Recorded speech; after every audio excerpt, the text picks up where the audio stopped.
عودة النصر للمنافسة الآن وتصدره للدوري أضافت متعة لجمالية للدوري، قيمة عالية. اللي هم يعني فرحتهم في التصدر يفترض انها ما تصير يعني وانا عندي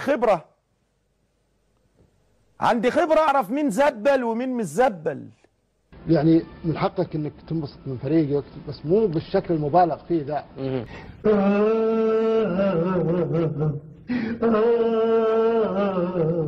يفترض انت فريق انك ما تفكر وش الانجاز اللي سويته، تصدرت جولة ثم ماذا؟ نهق الحمار نهقا. يعني الفرحة الموجودة هذه بالتصدر يفترض انه ما يستعجلوا النصر عليهم. ولا سعد الصغير لما بيغني بحبك يا حمار كان يقصدك ولا حاجة؟ الله اعلم، انا ما اعرفش. مبالغة جدا، وبعدين هاشتاج مسوين هاشتاج متصدر لا تكلمني. امس يعني شيء مضحك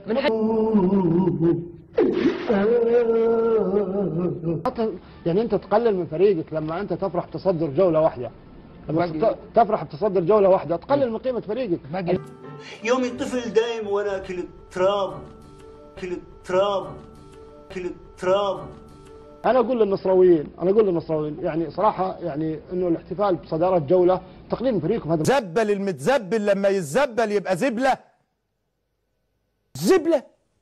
الزبلة ما يليق في النصر انك تحتفلون بصدارة جولة واحدة وكان النصر حقق بطولة. طيب شارك مني. لكن اللي قاعدين يسوون جماهير النصر يقللون من قيمة النصر انه مبسوطين على تصدر جولة. يا زبل.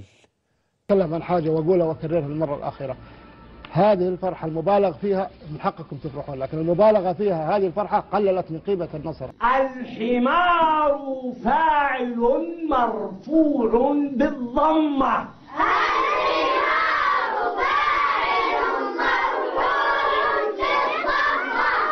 يفترض انك ما تنبسط على جولة واحدة بفرق نقطة.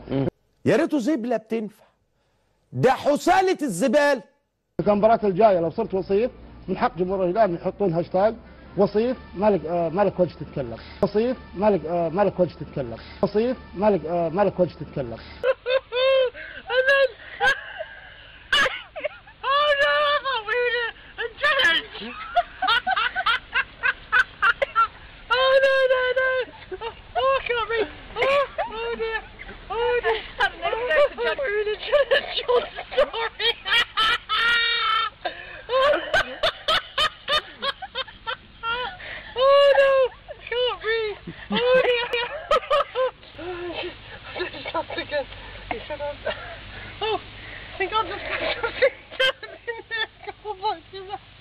ممكن من وقتك تعطيني دقايق؟ من كم يوم ما عاد تكلمني، عسى ما في خاطرك شيء. لا أبدا، بس تصدر